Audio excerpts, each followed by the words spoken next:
kegiatan yang berkaitan dengan program guru penggerak yang sedang saya jalani saat ini.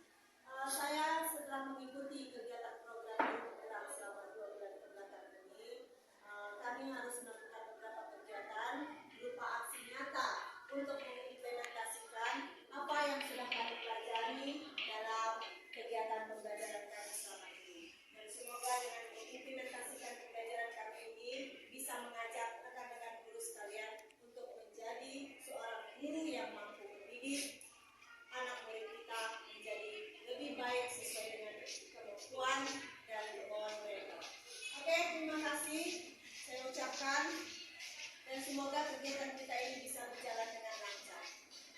Di sini saya ingin mengimplementasikan modul 1.4 tentang budaya positif yang sudah saya pelajari selama ini.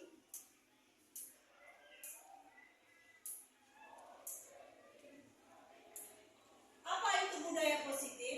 Nah, menurut Ki Hajar Dewantara, tujuan pendidikan sebenarnya adalah menuntun segala kodrat yang ada pada anak didik kita agar mereka dapat mencapai keselamatan dan kebahagiaan yang setinggi-tingginya, baik sebagai manusia maupun sebagai anggota masyarakat. Nah, kembangnya serta kekuatan kodrat anak ini agar mereka dapat menjadi apa yang mereka inginkan sesuai dengan tingkah lakunya, dan bukan merubah apa yang ada dalam diri mereka, tapi menunjukkan atau menuntun untuk mereka menjadi lebih baik dalam mencapai tujuan dan cita-citanya.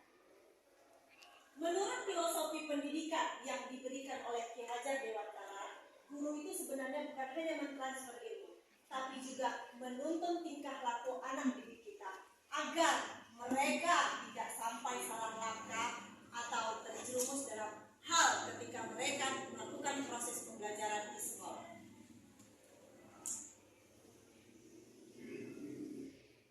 Selanjutnya, apakah budaya positif itu? Budaya positif itu sebenarnya adalah nilai dan kebiasaan di sekolah yang biasa sudah kita lakukan, baik itu di dalam kelas ataupun berada di luar ruangan, dengan tujuan agar murid bisa berkembang menjadi pribadi yang kritis, penuh hormat, dan bertanggung jawab. Sebenarnya sudah kita lakukan selama ini, tapi kita tidak paham apakah budaya positif itu. Misalnya, kalau ada anak-anak terlambat, kita ingatkan mereka supaya mereka tidak melakukan kesalahan. Itu kita sudah lakukan selama ini. Ya kan ibu-ibu? Ya, tapi kadang-kadang kita tidak tahu, oh rupanya budaya positif itu yang ini ya. Kita hanya tahu, oh mungkin mereka sudah melakukan kesalahan. Kita kasih tahu, oh ini salah nak, sebenarnya harus seperti ini. Itulah dia ya. Nah, inilah dia budaya positif itu. Budaya positif mungkin kita selalu berpikir bahwa anak-anak hanya duduk di dalam kelas, belajar. Kalau kita menjelaskan, mereka diam, memperhatikan. Atau kalau kita suruh menulis, mereka menulis. Tapi ternyata budaya positif itu juga mengembangkan kemauan dan karakter mereka untuk menjadi apa? Mengembangkan minat mereka, mengembangkan kemauan mereka untuk menjadi apa? Di sekolah inilah kita buat seperti itu.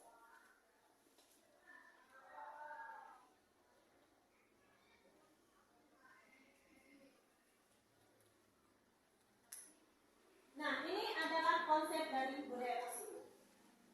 Selama saya mengikuti modul pembelajaran 1.4, kami melihat dan menemukan bahwa konsep utama dari budaya positif itu ada 7, yaitu perubahan paradigma belajar, disiplin positif, kebutuhan dasar manusia, motivasi perilaku manusia, restitusi atau yang disebut dengan posisi kontrol guru, keyakinan kelas, dan segitiga restitusi.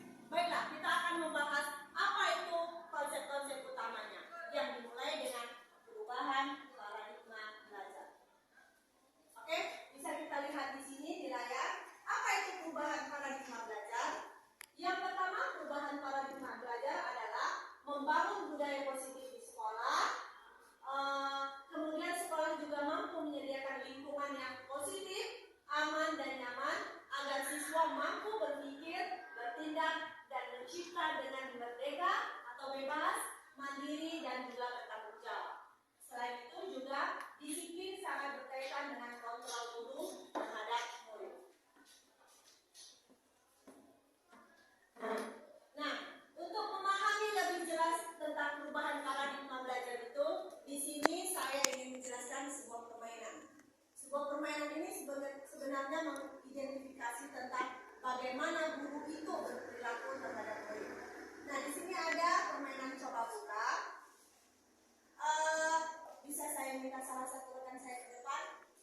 untuk memperagakan bagaimana sebenarnya permainan coba buka ini.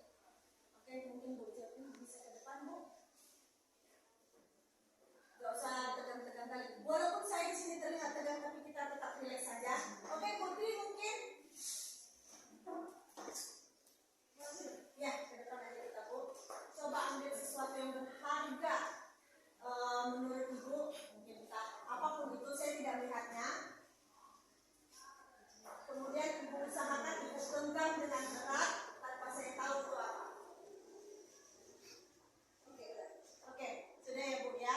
Nah, kira-kira coba ditunjukkan Bu lengannya, tangan yang tergenggam tadi. Nah, kira-kira di antara rekan-rekan semua di sini, adakah yang bisa membuka genggaman tangan dari rekan kita ini? Iya, adakah yang bisa membukanya? Dan di sini Bu dijelaskan bahwa ini kemampuan kita menyembunyikan ini kita gak usah dengan mudah membukanya. Sementara rekan-rekan kita ini berusaha membukanya. Kira-kira ada nggak yang bisa membukanya?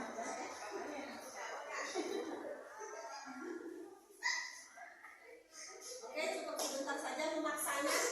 Karena takutnya kalau terlalu lama memaksanya nanti yang ada patah tangan. Oke, Bu Jepri bagaimana? Bisakah membukanya? Usaha apa yang Bu lakukan untuk membukanya? Oke, tinggal saja. Coba saya batasi aja waktunya, coba ya. Kita buat 3 detik atau 5 detik aja. Usahanya untuk membukanya. Bagaimana dengan Bu Sutiati? Apakah ingin mencoba untuk membuka? Kuat tangannya, jadi 3. Oke, ini tampaknya semua paksa pakai susah. Oke, sudah 3 guru yang mencoba. Ada yang mencoba. Oke, Bu Priska, boleh. Sama juga dengan memaksa. Aduh. Oke, yang terakhir bagaimana dengan Ibu Yulia? Apakah bisa kembali lagi memaksa? Nah, di sini kita bisa lihat di layar ya. Anda melupakan salah satu tangan. Tunggu dulu Bu, jangan dulu. Di sini kan katanya Anda coba simpan sesuatu yang berharga. Kepalkan tangan Anda, jaga. Kemudian rekan-rekan kita tadi mencoba dengan segala macam cara untuk membuka kepalan tangan kita. Yang saya perhatikan dari tadi semuanya pada memaksa kali ya. Gak ada yang iming-iming. Coba buka dulu, saya mau lihat apa isinya. Nanti tak kasih salah satu. Gak ada ya. Atau misalnya buka enggak, kalau enggak nanti tak kirim kue. Gak ada gitu ya. Oke. Nah, oke.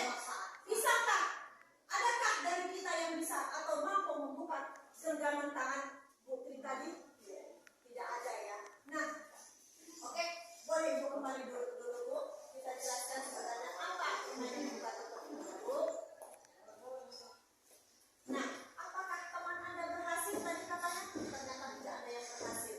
Ataukah ini karena kita hanya tadi melakukan satu orang ya, tidak berlawanan ya. Dan dalam kegiatan ini saya ingin bertanya, siapakah yang memegang kendali atau kontrol terhadap benda yang digenggam tadi? Yang pegang kendali untuk menggenggam tadi siapa? Yang punya badan ya? Oke. Adakah kita sebagai rekan memegang kendali atau kontrol untuk membuka genggaman tangan ini? Tidak ada ya? Oke.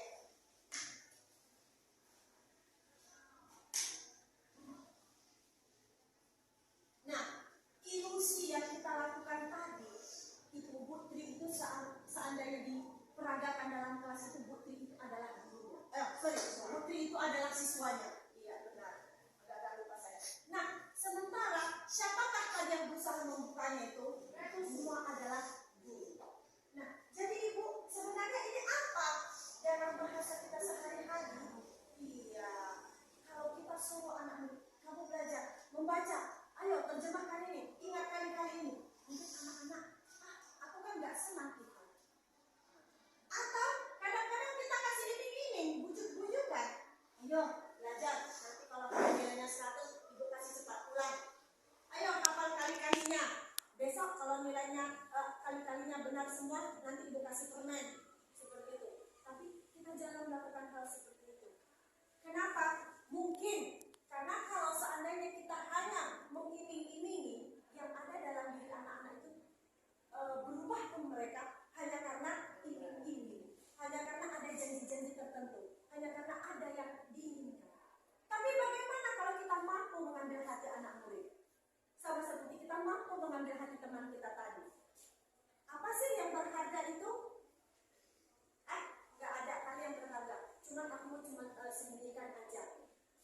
nggak buka? Nah, mungkin kalau sama kita bilang, ayo buka enggak? Kalau enggak kamu buka, nanti aku kritikin kamu. Ya udah, pasti dibuka. Apa yang dirasakan oleh ibu kita? Mungkin karena rasa takut dikritikin, akhirnya dibuka. Nah, tadi cukup kuat juga dia menggenggam walaupun 5 guru yang sudah berusaha membukanya untuk gak patah kukunya ya Bu ya. Tapi tetap dia mampu bertahan. Ya itu ada anak-anak dihukum pun dia tetapnya seperti itu, dimarahin tetap seperti itu, dipujuk juga tetap seperti itu. Nah, inilah posisi kita sebagai guru yang harus mampu sebenarnya membimbing anak itu bagaimana. Sebenarnya posisi kontrol itu pada dirinya sendiri, anak itu sendiri. Aku tetap mau seperti ini, aku nyaman kok seperti ini. Nah, apa kita mampu atau apa kita bisa melihat anak itu tetap pada posisinya seperti itu? Kan tidak ya ibu-ibu? Nah, di sini juga dijelaskan apa itu disiplin. Disiplin itu berasal dari bahasa Latin yaitu artinya belajar, yang memiliki makna konotasi disiplin diri yaitu membuat orang menggali potensi dirinya menuju sebuah tujuan apa yang dia hargai. Dan dalam budaya ini kita mengenal kata disiplin menjadi sesuatu yang harus orang lain lakukan untuk mendapatkan kepatuhan. Dan kita sebagai guru cenderung menghubungkan kata-kata disiplin itu kepada anak murid, mendengungkan kata-kata disiplin itu kepada anak murid, dan anak murid memahaminya sebagai sesuatu yang harus dihargai, sesuatu yang harus dilakukan. Disiplin itu adalah kemampuan memerintah diri sendiri dalam kontrol dan menguasai diri untuk memilih tindakan yang mengacu pada nilai yang kita hargai dengan penuh tanggung jawab tanpa perintah orang lain. Nilai-nilai yang kita hargai adalah nilai kebajikan atau sifat positif yang mampu mencapai tujuan mulia yang pasti diharapkan oleh setiap orang. Contohnya kesadaran dari anak murid kita. Nah, di sini contohnya saya buat kesadaran akan memakai masker karena kita baru saja mengalami pandemi, yaitu pandemi COVID, di mana kita harus menjaga kesehatan kita dengan menggunakan masker. Meskipun kita sehat, tidak sakit, tapi tetap harus menggunakan masker. Kenapa? Untuk menjaga kesehatan kita, untuk meminimalisasi penyebaran penyakit tersebut. Nah, sebenarnya dari mana rasa ingin melindungi itu? Itu harusnya datang dari diri kita sendiri, bukan karena waduh gara-gara ada peraturan pemerintah aku harus patuh. Tidak seperti itu, tapi semua itu dari dalam diri kita sendiri. Nah, tujuan mulia dari penerapan disiplin adalah agar terbentuknya murid-murid yang berkarakter, berdisiplin, santun, jujur, peduli, bertanggung jawab, dan merupakan pembelajar sepanjang hayat sesuai dengan standar kompetensi yang diharapkan oleh guru. Karena kenapa? Disiplin ini kalau seandainya kita lakukan, kita kerjakan setiap hari, sedikit demi sedikit menjadi kebiasaan yang akan mampu menjadikan diri kita lebih baik. Kalau kita, begitu juga dengan anak murid, kita lakukan, kita kerjakan, kita kasih dia panduan untuk melakukan hal-hal yang baik, akan menjadi sebuah kebiasaan pada mereka yang akan terus dibawa sepanjang hidup mereka. Selanjutnya, ada namanya kebutuhan dasar manusia. Apa itu kebutuhan dasar manusia? Ya, seluruh tindakan manusia pasti memiliki tujuan tertentu.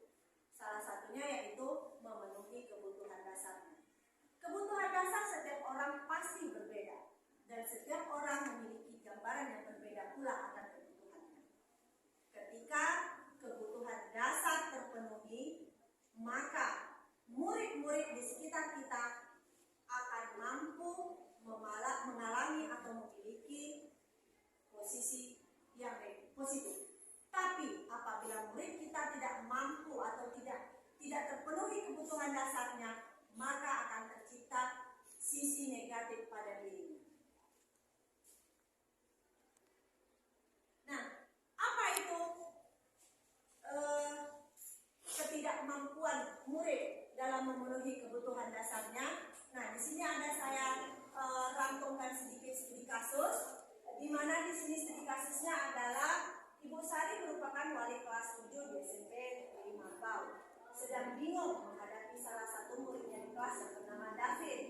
Beberapa anak datang mengeluh dan bercerita tentang tingkah David yang suka meminta uang atau makanan kepada murid lainnya dengan cara memaksa. Nah, jika kita sebagai guru mengalami kasus seperti Ibu Sari, kira-kira apa yang akan kita lakukan? Boleh saya minta pendapat ibu semua?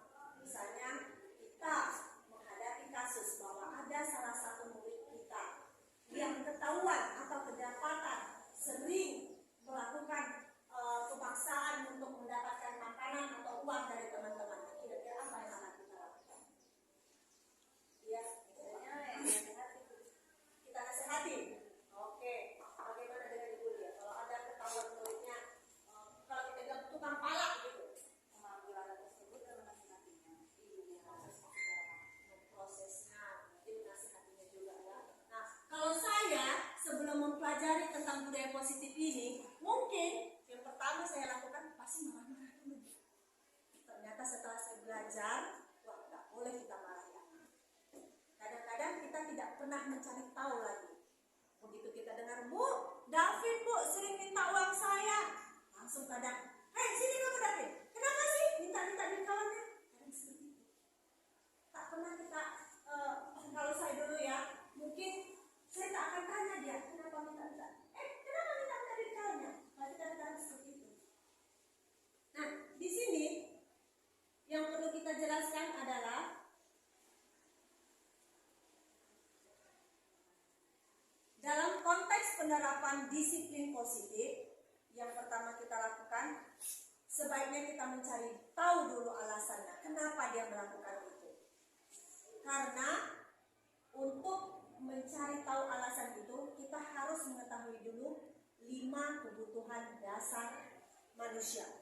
Kebutuhan dasar manusia itu ada yang namanya bertahan hidup, ada yang namanya kebebasan, kasih sayang dan rasa diterima, kesenangan, serta penguasaan.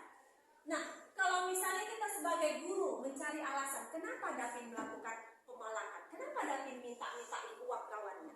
Kalau misalnya si David mengatakan, Bu, aku minta uang kawanku atau aku minta jajan kawanku itu Bu, karena aku gak makan dari rumah, aku lapar, aku gak bawa bekal. Nah, orang tua aku gak masak tadi Bu, aku gak bawa makanan, jadi karena lapar aku minta sama kawanku. Nah, itu karena yang disebut dengan kemampuan bertahan hidupnya. Kalau dia gak makan, pasti dia akan lapar. Untuk menutupi rasa laparnya, maka dia akan minta jajan sama kawannya.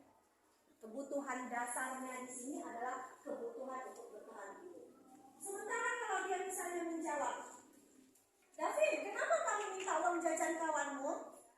Misalnya dia beri alasan, iya Bu, makanannya aku tengok enak Bu, aku pun bawa bekalnya Bu, cuman bekalku ikan asin Bu, aku tengok dia ayam goreng Bu, enak kali Bu.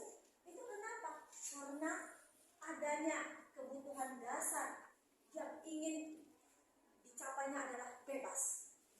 Punya kawanku enak, mau coba juga oh itu duitnya banyak, ambil aja karena dia pengen bebas, ingin merasakan juga apa yang dirasakan oleh teman-teman. Dan kalau misalnya dia memberikan alasan, kenapa ya kamu minta-minta uang kawanmu? Iyalah Bu, orang itu gak pernah ngajak aku makan-makan. Itu yang sana-sana itu aja yang diajak kawannya makan-makan. Aku gak pernah Bu. Dia merasa kayaknya aku gak dianggap ya sama kawan-kawanku.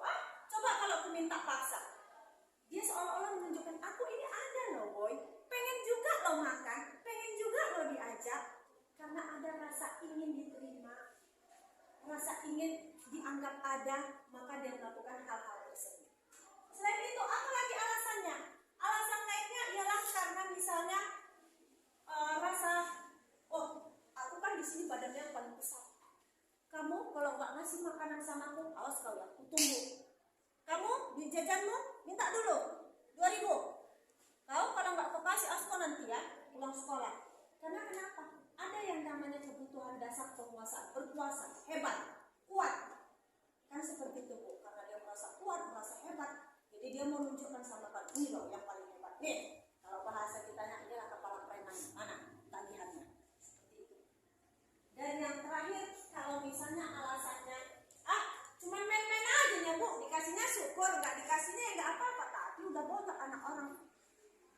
adalah nggak mempertahankan makanannya. Ada kadang-kadang, nah biasanya ini kalau kita bilang ada anaknya agak culun-culun, bawa makanan enak atau bawa uang banyak, terus diminta sama si agak keras ini, dia mukanya agak berubah. Mana duitmu? Ada duit. Kesini sini, diperiksa gitu, kantong segala macam. Ah ini dapat duitnya. Terus mukanya, janganlah diambil. Nengok kawannya nangis, dia senang karena kebutuhan dasar yang ingin dicapainya adalah kesenangan. Melihat temannya menangis, melihat temannya bersedih, melihat temannya kesal, puas dia. Karena melihat ekspresi wajah kawannya yang gimana gitu, dia, aduh senang rasanya katanya. Padahal kalau dipikir-pikir anak ini kadang punya duit juga lebih, makanan juga kadang ada, tapi kenapa sih dia mau minta uang kawannya? Kenapa dia ambil makanan kawannya? Karena ingin mencari kesenangan. Bisa saja mungkin dia di rumah tak ada kawan bermain. Sementara kalau di sekolah ini banyak ini ragam-ragam kawan-kawan yang bisa dimanfaatkan ini. Kan seperti itu.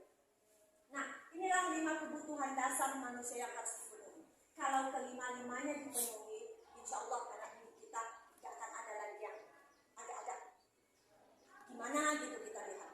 Ya kalau udah kenyang, dihargai, dianggap sama kawan-kawannya, bebas, kemudian rasa kesenangannya terpenuhi, kemudian semua nggak ada merasa berkuasa karena merasa di sini kita kan teman, saudara, keluarga, maka tidak akan ada lagi sisi negatif pada anak mereka.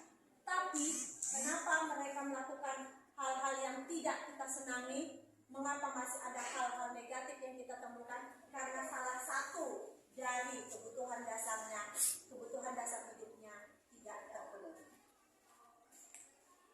Oke, selanjutnya yang ingin saya tampilkan adalah motivasi perilaku manusia. Motivasi perilaku manusia ini ada 3 bagian. Kemudian ketiga bagian ini disebutkan sebagai motivasi eksternal dan motivasi internal. Sementara motivasi eksternal ini hanya ada 2, yaitu bagaimana itu datangnya dari dalam diri kita, dan yang satu lagi ada datangnya dari luar diri kita. Oke, selanjutnya apa itu yang disebut dengan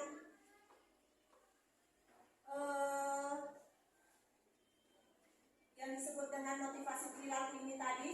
Nah, di sini ada studi kasus tentang motivasinya. Bisa kita baca bersama-sama. Yaitu di sini katanya studi kasusnya ada seorang murid yang bernama Lena yang kurang menguasai pelajaran bahasa Indonesia. Nah, pada saat proses pembelajaran tersebut, karena dia tidak menguasai pembelajaran tersebut, dia lebih banyak diam atau juga menggambar di buku pelajaran. Nah, kita sebagai guru yang kebetulan mengampu pelajaran bahasa Indonesia, melihat sikap si Lena tadi, kemudian kita bertanya atau memberikan pertanyaan kepada dia. Karena anak ini biasanya yang tidak memperhatikan, kalau ditanya itu pasti tiba-tiba merasa gugup, ya kan ibu-ibu? Nah, kita sudah menerangkan di depan, si anak tadi, aduh apa sih yang dibilang gugup, aku nggak ngerti. Jadi dia lebih banyak bermain dengan dirinya sendiri atau melakukan hal-hal yang dianggapnya lebih baiklah aku menggambar, karena kalau aku dengarkan guru ini aku nggak mampu. Apa sih yang dijelaskan ibu ini di depan? Akibatnya ketika kita mau memberikan pertanyaan kepada dia menjadi gugup atau gagap. Gugupnya itu karena tiba-tiba ditanya, dan gagap ini tidak mampu menjawab dengan benar atau tidak mampu menjawab, akibatnya terkadang dia berkata terbata-bata. Nah, pada saat kejadian ini berlangsung, karena dia tidak mampu menjawab kemudian berkata terbata-bata, akibatnya seluruh kelas tertawa melihat perilaku Lena. Dan pada saat itu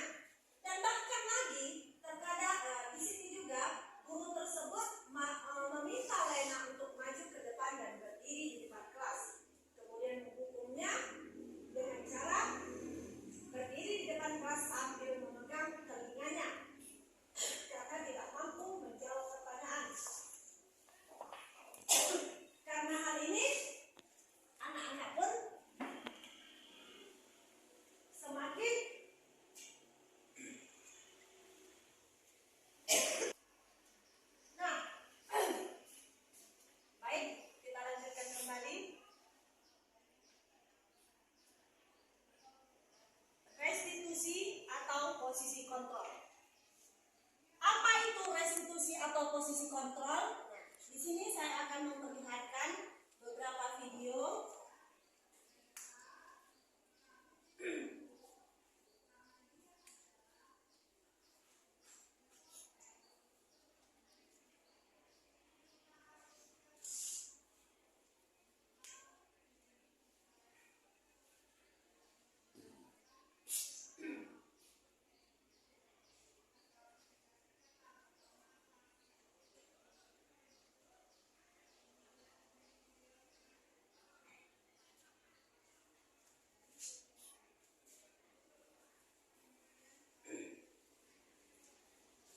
Ya, mari kita saksikan bersama-sama posisi kontrol kita sebagai guru.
Selamat pagi, Bu. Naren, kamu kenapa terlambat lagi, nak? Ya Tuhan, Naren, kamu senang ya bikin ibu susah ya? Kalau kamu terlambat lagi, nanti ibu yang ditegur bapak kepala sekolah, nak. Disangka ibu tidak bisa membina kamu. Duh, gimana ini? Maaf, Bu. Duh, Gusti Naren, kamu suka ya kalau ibu ditegur bapak kepala sekolah? Terus, sekarang ibu harus tulis apa ini di buku absen? Ini kamu sudah sering terlambat loh. Ibu harus apa coba? Maaf, Bu. Maaf sekali. Ya sudah, lain kali jangan bikin ibu susah lagi anak ya. Ibu tidak akan kuat lagi kalau kamu begini terus. Bisa jantungan kalau ibu ditegur bapak kepala sekolah. Sana cepat ke kelas. Maaf ya, Bu. Maaf sekali. Posisi pembuat rasa bersalah berbicara dengan nada tenang, cenderung lembut. Namun kata-kata yang diutarakan membuat murid merasa menjadi orang yang gagal, memandang buruk dirinya sendiri, merasa tidak berharga, dan tidak sanggup membahagiakan orang lain.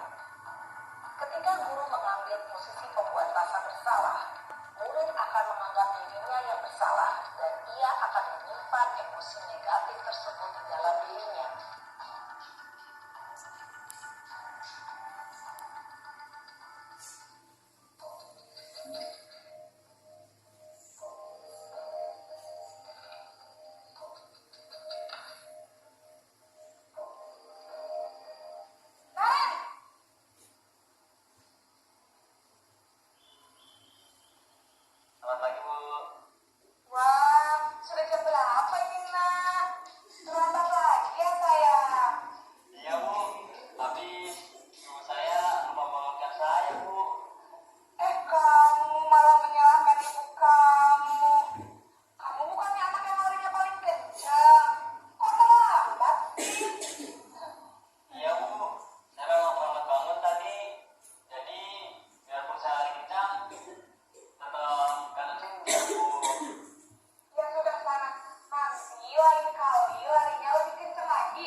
faktor ketergantungan dari murid kepada orang tertentu. Di sini, guru absennya, sehingga di lain waktu, murid bisa berperilaku baik, namun hanya kepada orang-orang tertentu saja.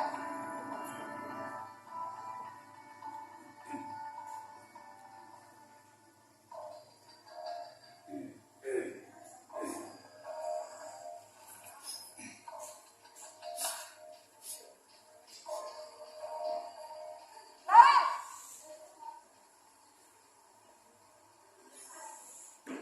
Selamat pagi, Bu. Naren, apa peraturan sekolah kita tentang jam berapa kita harus masuk sekolah, nak? Kita harus di sekolah jam 7, Bu. Iya betul, sekarang sudah jam 7.20. Naren sudah tahu konsekuensinya jika terlambat hadir. Paham, Bu. Saya harus tinggal kelas pas jam istirahat selama 20 menit. Iya benar, konsekuensinya demikian. Jadi nanti jam 9.30 pas istirahat, kamu harus tinggal di kelas, kerjakan tugas tambahan untuk ketertinggalan kamu, ya? Baik, Bu. Posisi pemantau mengandalkan penghitungan atau data untuk mengontrol murid. Guru mengarahkan murid berdasarkan peraturan dan konsekuensi. Seorang pemantau menunjukkan bahasa tubuh dan ekspresi wajah yang datar dan cenderung formal.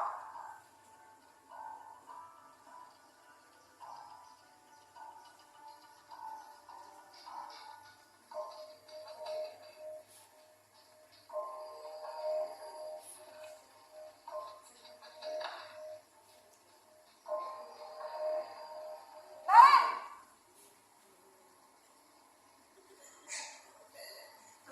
Selamat pagi, Bu. Selamat pagi, Naren. Maaf, Bu. Saya terlambat. Iya, sekolah masuknya jam 7, sekarang sudah jam 7.20. Jadi sekarang bagaimana ini, Naren? Maaf, Bu. Saya lupa setel alarm saya semalam. Baiklah, menurut kamu, keyakinan sekolah yang mana yang perlu kamu tingkatkan? Menghargai diri sendiri dan orang lain mungkin, ya, Bu. Setuju. Jadi, apakah Naren meyakini prinsip saling menghormati tersebut? Iya, Bu. Saya meyakininya. Apakah Naren bersedia memperbaiki masalah keterlambatan ini? Bersedia, Bu. Bagaimana kamu akan perbaiki masalah keterlambatan ini? Saya akan coba untuk tidak lupa menyetel alarm saya, Bu. Baik, kalau Naren lupa menyetel alarm di rumah, ada orang yang kira-kira bisa bantu mengingatkan tidak? Ada, Bu. Kakak saya, Kak Emma. Ada lagi selain Kak Emma? Selain Kak Emma, ada ibu saya. Baik, jadi yang mengingatkan Naren adalah Kak Emma dan ibu kamu, ya? Kira-kira akan mulai setel alarm kapan nih, Naren? Setelah pulang sekolah, akan segera saya lakukan. Baik, jadi Naren akan setel alarm untuk bangun besok pagi dan akan diingatkan oleh kakak dan ibunda Naren, ya? Ada lagi yang mungkin perlu dilakukan, Naren? Agar tidak terlambat bangun lagi. Tidak ada, Bu. Baik, Naren. Terima kasih untuk kerjasama kamu. Sekarang kamu perlu kembali ke kelas untuk belajar. Baik, Bu. Terima kasih. Posisi manajer adalah posisi kontrol yang disarankan untuk membimbing murid memiliki sikap disiplin yang positif, yaitu murid yang mandiri, bertanggung jawab, dan dapat memecahkan masalah. Tujuan dari posisi ini adalah agar murid dapat berefleksi atas tindakannya. Guru akan dengan tulus memberikan pertanyaan-pertanyaan bermakna, sehingga membuat murid dapat belajar dari kesalahannya dan mencari sebuah solusi untuk menyelesaikannya. Nah, rekan-rekan sekalian, tadi kita sudah menonton video tentang restitusi atau posisi kontrol guru terhadap murid. Nah, di sini ada sebagai penghukum, pembuat rasa bersalah, teman, pemantau, dan manajer. Nah, menurut ibu-ibu, dari kelima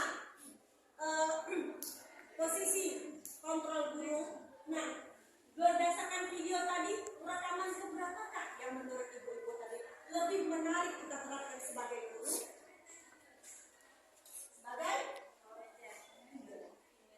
Sebagai ya sebagai manajer. Iya benar. Di sini kita nggak ada marah-marah.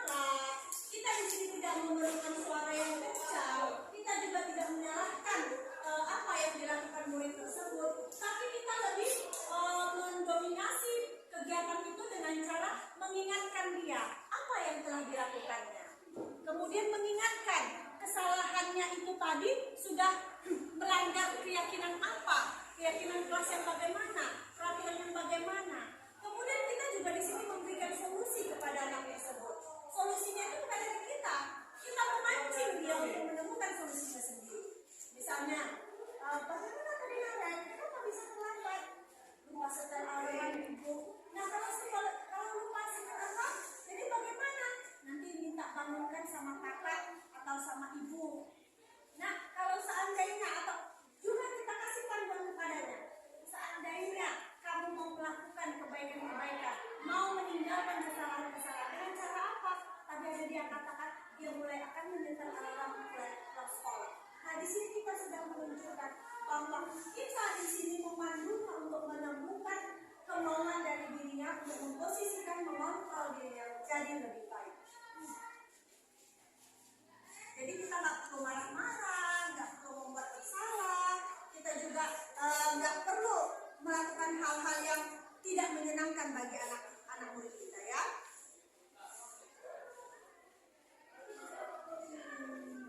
Selanjutnya yang akan saya bahas adalah tentang keyakinan kelas.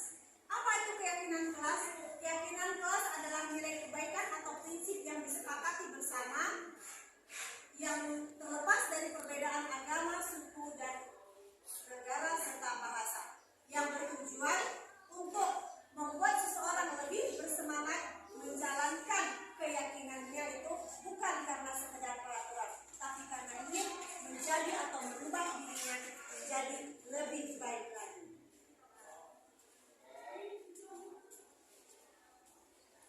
Kemudian yang terakhir adalah segitiga restitusi.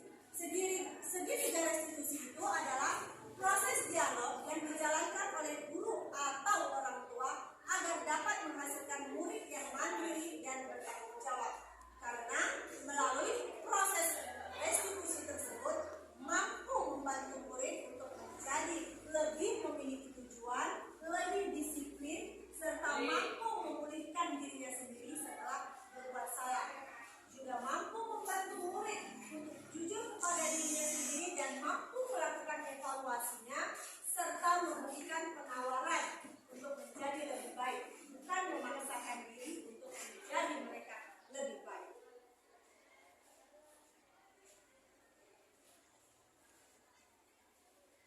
Nah, segitiga restitusi itu biasanya kita lakukan dengan 3 tahapan atau 3 kegiatan. Ketika ada anak didik kita yang melakukan kesalahan, yang pertama kita lakukan adalah menstabilkan identitas. Apa itu menstabilkan identitas? Kita tidak perlu memberikan kesalahan. Kita tidak perlu mencecar atau menghakimi dia.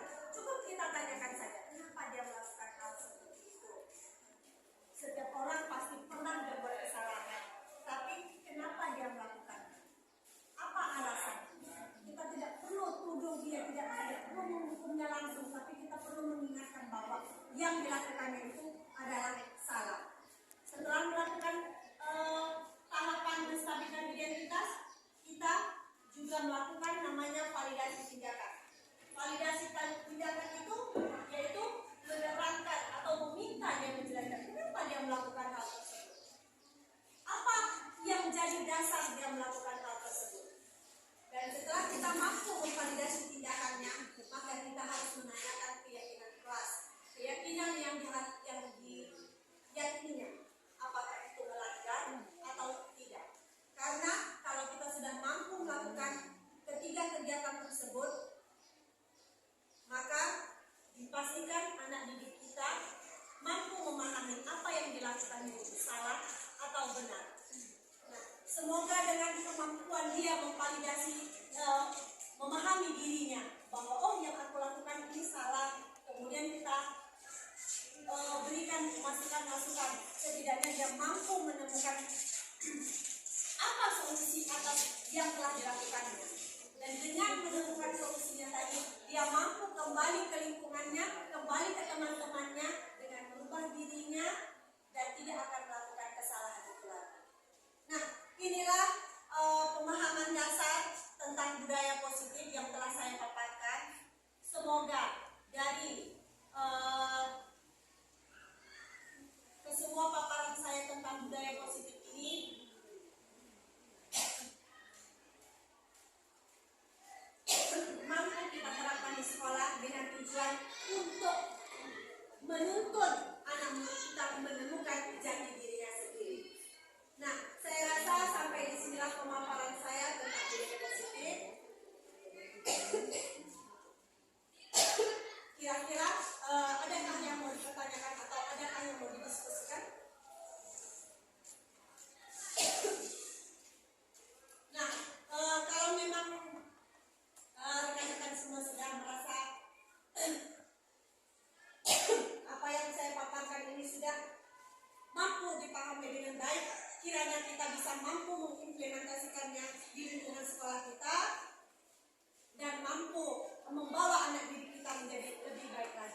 warahmatullahi wabarakatuh. Waalaikumsalam warahmatullahi wabarakatuh.